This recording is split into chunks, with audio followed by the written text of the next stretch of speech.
Hello and welcome to the CSED podcast, a podcast where we talk about teaching computer science with computer science educators. I am your host, Kristen Stevens-Martinez, an assistant professor of the practice at Duke University. Joining me today is Sarah Heckman, a teaching professor and director of undergraduate programs for the computer science department at North Carolina State University. Thanks for having me on today. So, Sarah, I'd like to ask, how did you get to where you are today? For full disclosure to everyone, Sarah and I have a grant together, but I don't think I've ever asked you this question. So I was encouraged to study computing by my uncle. He was working on his PhD in computer science when I was applying for undergrad college. So I started at NC State in 2000, and I really enjoyed my computer science classes and was able to start working as a peer teacher my sophomore year. And that led to an undergraduate research experience and later to the PhD program. In 2009, I defended and started as the first teaching track faculty at NC State's Department of Computer Science. I regularly teach our second semester programming course called Software Development Fundamentals, as well as our junior level software engineering course. And now my research focuses on supporting student success through help seeking and automated feedback. Awesome. And that is a perfect segue to our main topic, which is our peer teaching summit that we ran this past SIGCSE 2022. And I think probably the first thing we can cover is technically it was the second one. And what is the peer teaching summit? Who went? What did we talk about there? Right. So the Peer Teaching Summit, we had our first one in 2019 at the Technical Symposium as an affiliated event, and we were happy to run it again at the 2022 Technical Symposium. So the goal of the Peer Teaching Summit was to bring together leaders who are working on having peer teachers in their classrooms, typically in their undergraduate introductory sequences. And we had 32 participants from 26 different institutions, and some of our participants included peer teachers themselves. We had some students there, which was fantastic.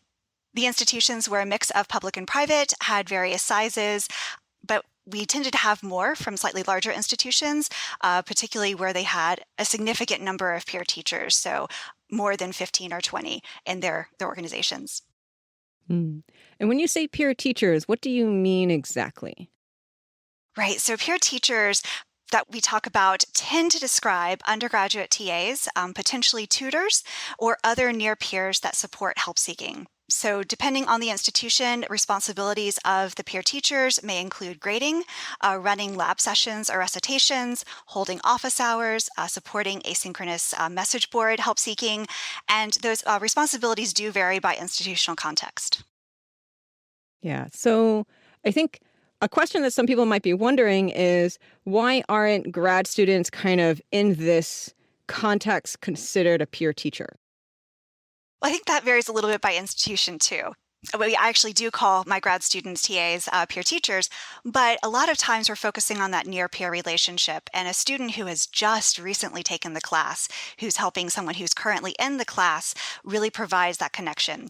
A lot of grad students may not have done their undergrad at the institution where they're now TAing. And so having that frame of reference through recently taking the class really helps with that near-peer relationship, and especially around help seeking. Got it. All right. So at the Peer Teaching Summit, it's a summit, but what does that even mean in terms of what happened there? Right. So it was a half-day summit, and we ran a couple of breakout sessions. And as part of it, we like to mix people up. So the first breakout session, we had people sort of break into groups based on the size of their peer teaching program. So we had those that had more than 15 peer teachers in their program, and then those that had fewer. And then we had a group specifically for the students so they could discuss their way of doing peer teaching. Then in our next breakout, we really broke into groups around different topics so that people might be interested in exploring further. So things like the logistics of running peer teaching programs, supporting help seeking, and training. Mm-hmm. So what came out of that maybe surprised you the most? Right. So institutional context is huge when it comes to peer teaching. And I know that through the grant we've been working on, we've always talked about the differences between NC State and Duke and some of the other institutions we work with. But what the summit really brought forward was the whole variety of ways that institutions have come up with implementing peer teaching. And also some of the constraints that institutions have. So for example, an institution with unions may not allow peer teachers to do something like grading, where that's required to be done by grad TAs. What was also really nice and kind of affirming is that we all have common challenges. We see challenges with scale, we see challenges with allocating resources to meet student demand, and we also see challenges with maintaining quality interactions and feedback. So it was really nice to bring people together and see those common challenges and start discussing ways that we could potentially overcome them. Yeah, I remember being at that summit and it was affirming to go like, "Oh, you have the same problems that I do." While also at the same time like, "We can't do that. I wish we could." Right. So I do hope that one of the things that we might be able to do more broadly is help provide that institutional justification for peer teaching so that, budgets and other resources can grow appropriately. Yeah. So we are planning a white paper, but we definitely don't want to do the equivalent of read you all the white paper. So what are the main things that will be in the white paper so people can look forward to it? And then otherwise, we'll probably just dive deep into one or two of the possible things in it. Right. So the goal of the Right paper is to summarize the discussion around the summit, and in particular, some logistical side of things. So how do we recruit, hire, train, manage, and oversee quality control of peer teaching programs? We'll also look at some of the challenges around help seeking that we're seeing, especially as our programs grow, and some of the strategies that different institutions use to overcome those challenges and how that might operate within particular institutional context. But ultimately, our goal is that the white paper can help instructors and departments start and refine their peer teaching programs, and then hopefully, again, provide that justification for resources to support peer teaching long term. Yeah. So maybe how about we start with providing people with some mental models of generally how peer teaching programs are done currently. And then we can dive deep into help seeking, which is kind of our current obsession right now, I think. But peer teaching models first. Yes, peer teaching models first. So we've noticed that a lot of the peer teaching models do tend to focus on the introductory sequences in undergraduate programs specifically. Some institutions, quite a number at our Peer Teaching Summit, have dedicated staff, which is fantastic to help support the logistical side of peer teaching, especially when you have, 50, 60, 80, 100 peer teachers across a variety of courses. A lot of institutions also create hierarchical structures. So they have the instructors, maybe a lead peer teacher, and then the peer teachers themselves. There's a lot of work to try to recruit and create pipelines. Maybe peer teachers start off in introductory courses and move up course sequences. And there also is specialization of peer teachers. So some might focus on grading, some might focus on answering message board posts. So there's lots of ways that peer teachers could be useful. So one of the biggest things that peer teachers do is support students when they are seeking help. And I definitely noticed the way that the different institutions did that both had commonalities and actually differences. And did you see that too when you were looking at what everyone reported and took notes on? Right. So at the summit, we really broke down help seeking into two major areas. We had our asynchronous message boards like Piazza, and then we had our synchronous office hours. And there was a lot of commonality around message board usage. A lot of institutions use Piazza specifically, and a lot of the institutions tended to have unmoderated or student driven message boards.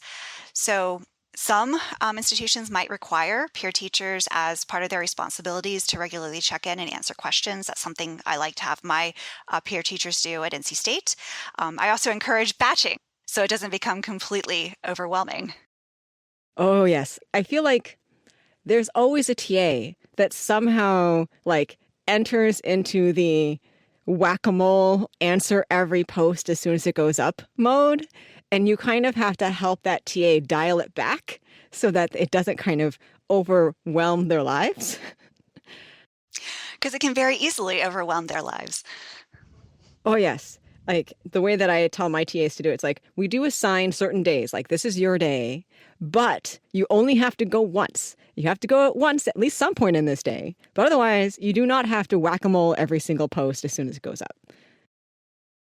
Right. We have a similar strategy. I assign time periods throughout the day. So at some point in the morning, do a full pass, answer every question, ask for help, behind the scenes if you need it, but full pass of the message board, clear all the questions. And then on days of deadlines, I assign multiple TAs to each time period. And so that way we can try to be very rapid with feedback on those days. Yeah. I think the other thing that I do to encourage the TAs to go to the forum is I remind them that, like, it's your first practice at being able to help a student without it being synchronous. So you can practice, how do I write a good message? And then I'm more prepared in office hours if the student asks me a very similar question, because you've already thought about it a bunch. And then you can also read everyone else's responses so you can get a sense of how to respond to these questions, both on the class forum, but also in office hours. You can go, oh, that was answered in class forum. Let's together go there and look up the answer. That and identifying those common questions means you can take it to the rest of the teaching staff and let them know, hey, we're seeing problems on this test case, or students are struggling with this particular item. And then the instructor can go and say something at the beginning of class. Yeah. I think for me, one of the things that also surprised me at the summit, though, is that not everyone was using a typical class forum. Like, some people were using Discord or Slack. And I was like, no, Discord and Slack is a more synchronous text conversation thing. And that would horrify me, because I do not want to be that connected or have set an expectation of having that fast of a round trip time on messages. I personally don't use Discord or Slack in my classrooms, but I have heard of some people who love it and think it's a fantastic way to manage their classes. For some of the people that do use Discord or Slack, particularly Discord, I heard that they would create private rooms for each student with the teaching staff. So there was a channel specifically to have those particular interactions. But I also think they tried to manage expectations about turnaround time on those particular messages so that it wasn't necessarily an immediate response expected, but that it did kind of tee it up. And in some ways, it might become a replacement for the message board. Yeah, I think the thing that I struggle with is, generally when you think of Discord and Slack, especially, I feel like a little bit more with Discord, given how it's used outside of the classroom a lot more, that the expectation of round trip time is different than in a class forum. Does that make sense? It does. Unfortunately, I've never tried it, so I'm not quite sure. I think the other reason why people really like Discord is that I believe Discord makes it really easy to write a Discord bot. And so that means you can add a lot of automation into your students' conversations with each other, and especially the student and TA conversations, compared to, say, a class forum. Like, the barrier to entry to writing a Piazza or Ed discussion bot is probably much higher compared to Discord. So I think that's probably another thing that Discord and Slack give people that is harder to get in a typical class forum, especially if you potentially are, like, locked into your learning management systems class forum, which is not nearly as good as, like, Piazza or Ed discussion. No, I heard of a really great Discord bot that was created that actually helped facilitate office hour queuing. So they could use Discord to manage the queue, which I thought was a great way to utilize a sort of all-in-one place for students to go for help seeking. So, given office hours, definitely what did not surprise me at all was it felt like every institution has a homegrown queuing system for office hours. And often they built it themselves in some kind of app. And, Duke is no different. Duke has two, actually. We use My Digital Hand for some of the courses, and we have our own homegrown system for the other courses. And the interesting thing that I heard from these queuing systems was that some of the solutions were different because the instructors had different goals in mind for their office hours. Did you see that at all when you were looking through everyone's notes? So the queuing systems are interesting because it really comes down to the challenges I think the institutions are seeing during office hours. Are they seeing lots of, long wait times due to high demands? Are they seeing things around deadlines? Are they interested in focusing on throughput for students who are seeking help? And I think a lot of that probably informs the types of queuing systems or the ways that queuing systems are utilized by institutions. So for example, at State, I like to have my PTFs, especially on deadline days, ensure that everybody has been helped at least once. So in some ways, we might slightly prioritize a student who has not been to office hours that day over someone who was helped, a couple hours ago, earlier in the day. And so for us, it was very valuable to see when was the last completed help-seeking interaction, so we can utilize that to ensure that everyone is seen at least once on a given day. But I see that other institutions would have different ways of looking at their queue. Maybe it really truly is a first come, first serve, even if people are repeatedly joining the queue. Yeah. I remember when I was a grad TA at UC Berkeley, one of the roles was very much look at what the student had a question about. Like there was an actual box, I think it was a drop down that they chose. And then you would potentially grab like 5 students across the entire queue and you'd call all their names and you pull them into a side room and like talk about that problem there. And then like that's one way of getting more students off the queue regardless of where they were. So like obviously you look at the top student and the top student's like, I'm struggling with problem 3. And then you look through the entire queue and find every student struggling with problem 3 and you pull them all out at once. And for us though, my first reaction when I finally had the office hour queue data like more readily at hand was asking my office hours head TA, how many, like, are we going to need more TAs this coming week? And then she would often, like, she literally would go look at the historical data. And if she didn't have access to it, like, she'd get access to it so that she'd actually look at it. And usually it was 2 semesters before, because the spring and the fall are different in terms of certain things, like Duke sport time. And yeah, it was great as the head office hour TA always had to also know like the context of when certain things happen. Because sometimes she'd go, I think like this blip in the spring semester, everyone came in a day earlier than normal because there was a sport thing happening. And so this time in the fall, though, I don't think that's going to happen. And so we'd extrapolate to figure out how many more TAs need to be added to that particular week. That was for the CS1, though. It was nice because we had critical mass and there was always enough TAs willing to put in extra hours during those times. While like my data science class, we are stretched thin because the class isn't really big enough to have a lot of extra TAs, because the ratio I go for that is like 1:20, while our lower division classes have a lot more TAs compared to the number of students. I think what surprised me then actually was when I shared that at the summit, it didn't seem like anyone else was looking at their data in that way. That surprised me a little bit. It's like, you had it. It's right there. Like, often it's the easiest graph to plot. So it's the first plot that someone makes with this data. So I was looking at my data in a slightly different way because I was concerned about wait times due to complaints that we've received in course evaluations that wait times were too long. So I already knew that office hours tend to really peak right around deadlines. And sadly, in the spring, our sports don't interfere quite so much. So we're really focusing on trying to minimize those wait times. And I proactively schedule as many office hours as possible on deadlines as well as the day after the deadline, because I do have a late period. And so I try to maximize having lots of office hours on those days. One of the things I have noticed, though, post-pandemic is that my peer teachers are less likely to step in to help out when there's really long queues on the days of deadlines. Before the pandemic, there was really a culture in the peer teaching group to like hold additional office hours and, extend office hours on the days of deadlines. And I kind of haven't seen that as much post-pandemic. So I hope to, kind of build up that, extra hours are fine. Please come in and help out on those deadline days. I remember at Berkeley, like, there was also a culture like that.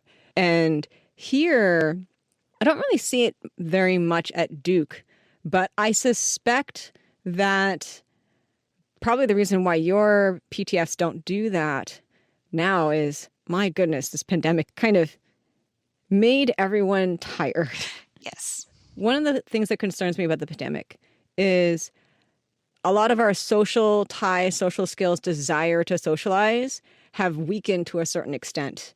And I'm concerned that a lot of students and people are partially in this negative feedback loop where they're like, I don't really feel like socializing, so I'm not, but now I'm sad. And so now I really don't feel like socializing. And so they kind of spiral downwards into becoming more isolated. And even I have this feeling. And so for the students themselves, it's probably harder for them because our brains are really good at tricking us into thinking how we know how to make ourselves happy, but we actually don't necessarily do that. Like one podcast I listened to called The Happiness Lab, they talk about how socializing makes you happier, but your brain thinks that it's not a good idea. So you don't do it. And I feel like with the PTFs, I'm coming back to this topic, I swear. With the PTFs, at least, they have this little bit of built-in way of giving back and socializing and feeling like they are contributing and helping other people, which is a very genuine way to actually increase and boost your happiness. We want to better understand the impact of peer teaching on the peer teachers themselves. Is something that we feel is understudied. And so if that's one of the extra benefits that we can get for peer teachers and that they are able to make those connections and have that sense of belonging and being able to support people, I think that's a huge benefit of peer teaching programs. And so measuring that and understanding that, I think would be a really great contribution to computing education literature. It would be really interesting to measure if there is a change over the course of semester. Or belongingness in computing, self-efficacy, maybe their own self-regulation by seeing some of the challenges that students run into that they may not have seen, especially if they're good students. I always find it interesting when our new peer teachers are surprised the first time they see a student who's really struggling or who is running into time challenges because they may not have. And for them to see that sort of breadth of experience that students have, I think could be really beneficial, and then it might actually help them with their own study skills and their own performance in other classes. Let's see. I'm trying to think back to the summit. And one of the things I think someone said about the office hours queue, they had a rule that the students knew about where first time they're there, they get popped to the top of the queue. And like everyone can see it. Like they can see that this person joined and suddenly they're like in front of everyone else. And I don't remember what they said when I asked, like, how do the students feel about such a rule? I think generally the gist that I got back from them was the students understood it. They got it. And so they didn't say anything. But since you actually have a similar rule, like how much are the students aware of this rule? And have any of them mentioned it or pointed out or like told you how they felt about it? So students are generally concerned about the wait time, but the way I set up my version of my digital hand is that they can only see the number of students in the queue, not their position in the queue, specifically for this reason. For example, if they were listed as first in the queue, but I selected somebody who was fifth, and they saw the number go down, that would probably be a concern. But I just show the number of students who are currently in the queue, and the teaching staff will help behind the scenes. I haven't had any major complaints about that, but I do think that there is a justification of, you've been helped 3 times already today, and the student hasn't been helped in 2 weeks. I think we need to help the student who hasn't been helped in 2 weeks, or it's their first time in office hours, because we want them to have that welcoming experience so they feel like they're comfortable coming back to office hours. Because sometimes just that first attendance to office hours is a huge step for students to overcome because they might be concerned or intimidated about attending, help seeking. And that actually kind of comes to some of the benefits of sort of the pandemic office hour experience. Some of the things I noticed is that office hour utilization increased significantly, which means that students, I think, felt slightly more comfortable coming to office hours, potentially because they didn't have the social concern of asking for help in front of other people. They were able to do that from the privacy of their dorm room or their living situation. And so we had a significant increase in attendance with an also increase in wait time. Yeah. I think for me, what I kind of observed, I'm blanking on whether or not we really talked about this at the summit, was because everything went remote, office hours went remote. And I feel like students really liked having remote office hours. And I have not actually gone back to 100% all office hours are in person. This past semester, I have it split where the first shift is in person and the second shift is remote. And the room that we booked is actually booked for an extra like half hour, an hour after the in-person so that people don't feel like they have to leave the room immediately. But otherwise, the students can kind of decide if they want to go in person or if they want to go to remote. Oh, and to add to that, Duke has evening office hours. So I'm talking about office hours starting at 7 o'clock. So from 7 to 9, it's in person on campus because we are a mostly residential campus. And then from 9 to 11, it's remote.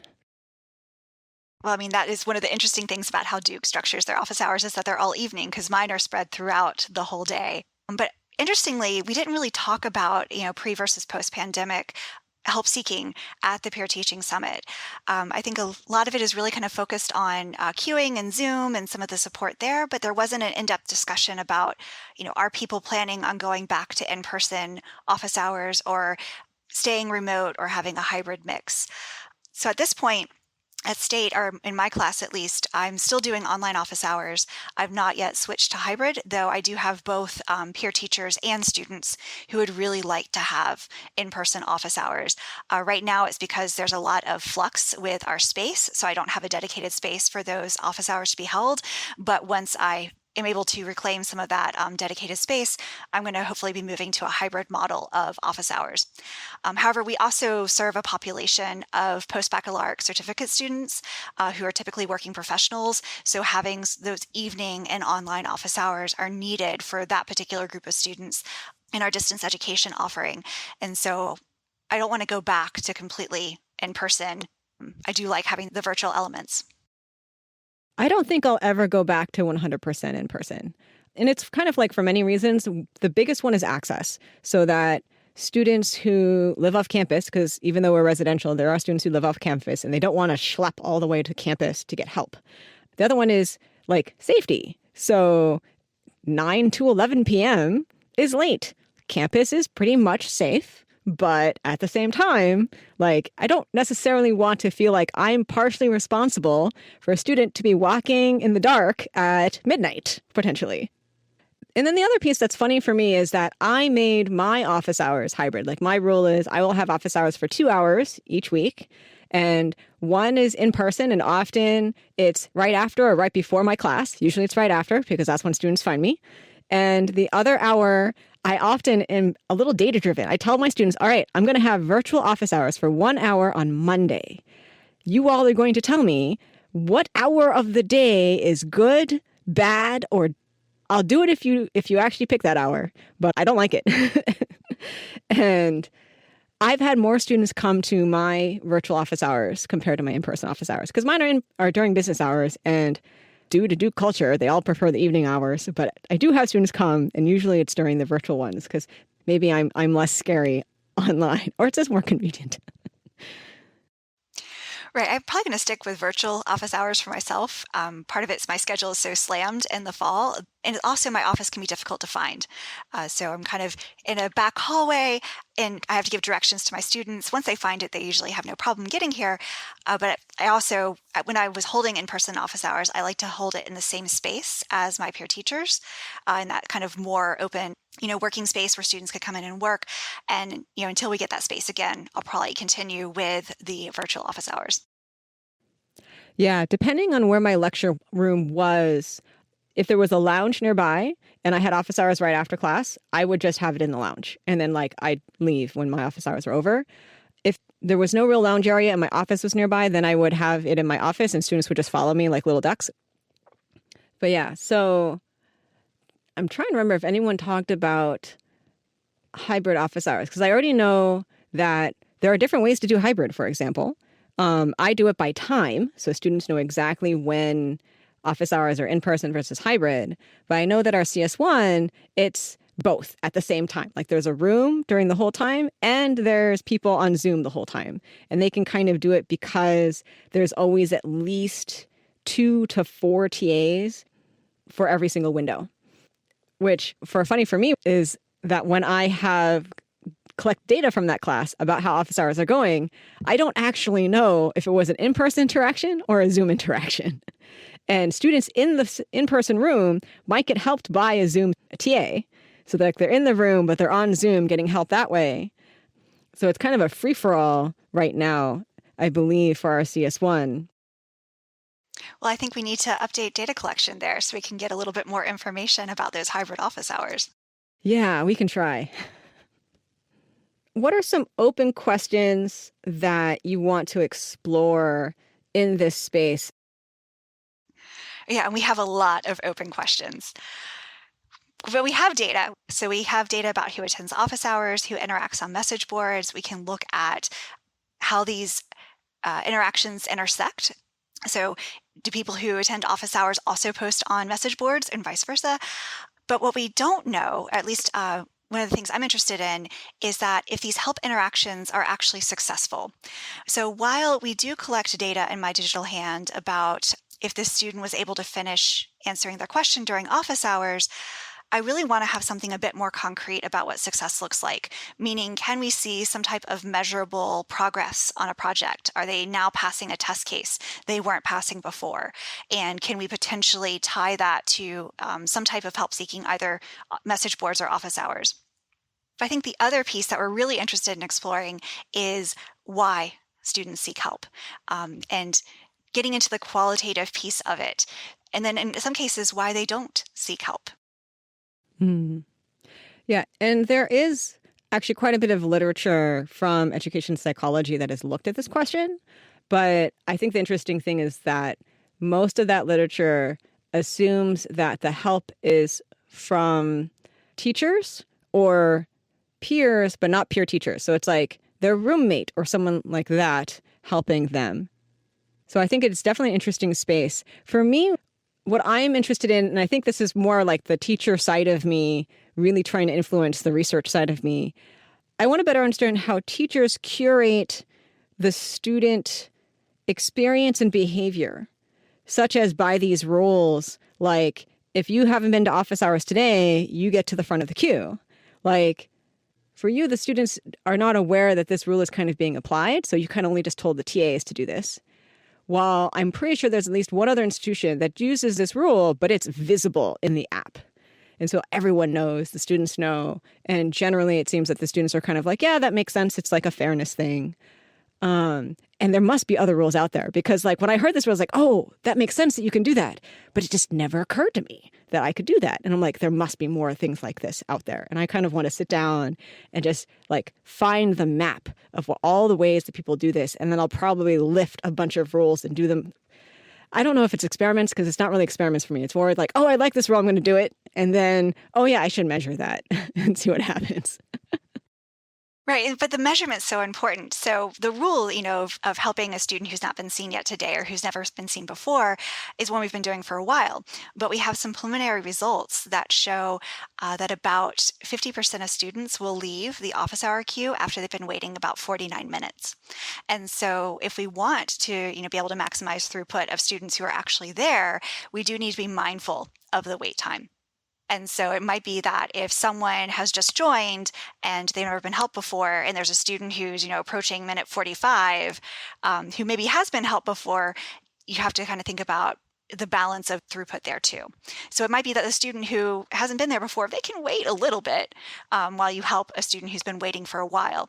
So trying to find that right balance. So I'm not quite sure there's, one or two hard and fast rules that you always have to stick to, but understanding the data, so for us knowing that there's that threshold where 50% of the students will leave, that's worth knowing and using that data-driven information to make better decisions, hopefully. One of my first thoughts when you said that about like around this minute is when people start dropping off. I'm like, oh, in some ways you want a recommender system in the app to recommend which student to help next. But then you immediately followed it with, but humans need to know because humans need to be in this loop rather than just take the recommendation at face value or as the gold standard, because there's always a lot of context that you cannot code into the system. But I think my next follow-on thought immediately after that, though, is teaching is hard. And for peer teachers, they're just learning how to do this. And they need a lot of practice to be able to get to chunk what they're doing into a few enough chunks so they're able to think about those meta things. So this is where, that balance, I think, is hard and probably really depends on your context of both the institution, the course, the general culture, the TA itself, the teacher themselves, like all of these people. It's complicated. Everything is complicated.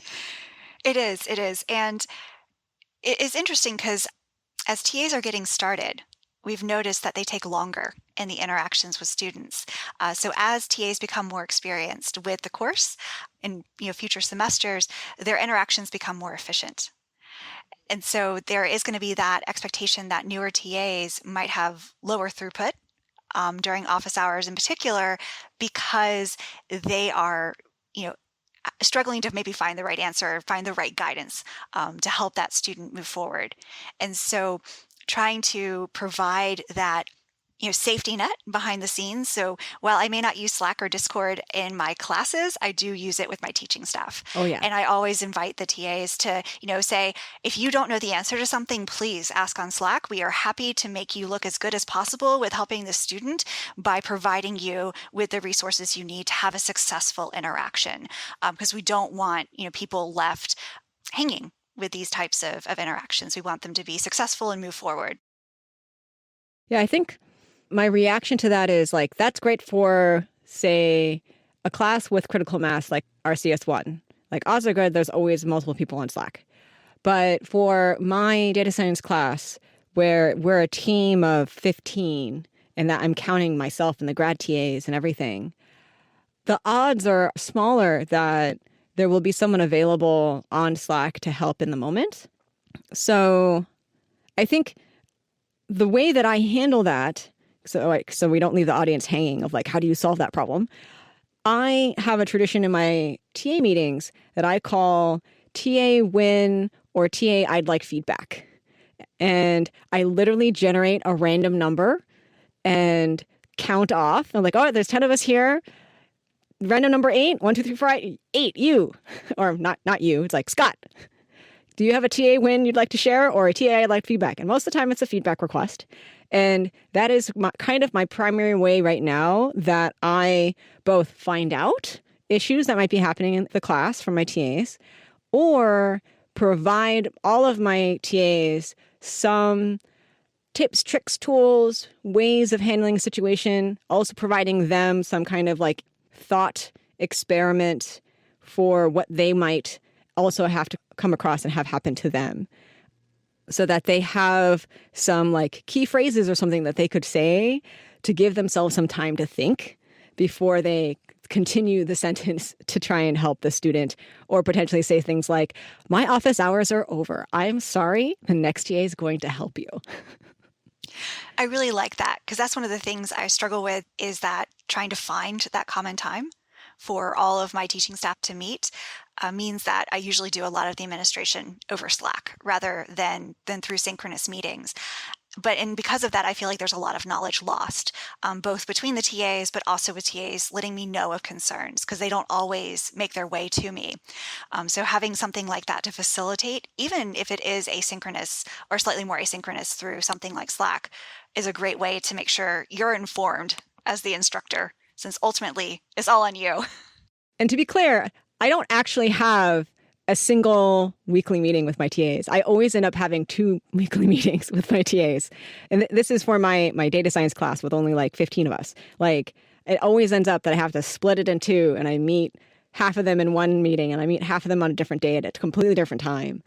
And when I was teaching the CS1, I'm only meeting that with the head staff. Like, I see everyone else like at the kickoff meeting and the grading parties, and I think this semester I'm going to bring back as many in-person meetings as I can, just because Zoom is not good for those, how you doing? While we're like, what are you up to while you're waiting for everyone to show up? Or where are you going after this? And then like they walk together. Like none of that. Zoom does none of that. And then on top of that, like a lot of my TAs don't like to turn on the videos. I'm never going to force them to do it, but it's kind of a drag, like talking to a bunch of black boxes with names. Yep, but there you go. You're making everyone happy by having group TA meetings without even telling them. Yeah, at least I'm trying to do some things. All right, so let's do something a little different, and then we'll do TLDL. So first off, given that we have these questions that we want to answer, and we definitely can't answer them by ourselves, do you have any asks for the listeners of the audience where they can help you out in some way or help us out in some way, since it's like our project together? Yes, because we are interested in characterizing this help seeking. We want to understand how different institutions do that, how they use peer teaching, especially in their introductory computing sequences. And we are interested in looking at things across multiple classes, not just in a single class too. So if you're interested in similar types of data collection around help seeking, please reach out to Kristen and I. We would be very interested in collaborating with you so that we can start understanding more broadly how peer teaching and help seeking, all of that interacts and how students are impacted from that.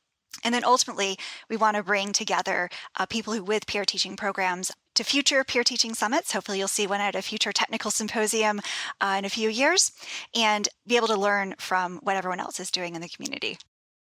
Awesome. All right. And with that, let's do our last segment of TLDL, Too Long Didn't Listen. What would you say is the most important thing you want our listeners to get out of our conversation? All right, so peer teachers, they're super important as near-peer resources for our students, and they're one of the things that actually grows as our student population grows. We definitely want to consider the processes to recruit and train and hire and all the logistics behind it, but ultimately help seeking is where we really want to focus our effort and try to identify ways to ensure that our students are supported and our peer teachers are also supported. Yes, and maybe look forward to our white paper whenever it gets out as a summary of the summit. Yes, very much so. And with that, thank you so much for joining us, Sarah. Happy to be here. Thank you. And this was the CS Ed podcast, hosted by me, Kristen Stevens-Martinez, and produced by Amarachi Anokoronye. And remember, teaching computer science is more than just knowing computer science. And I hope you found something useful for your teaching today.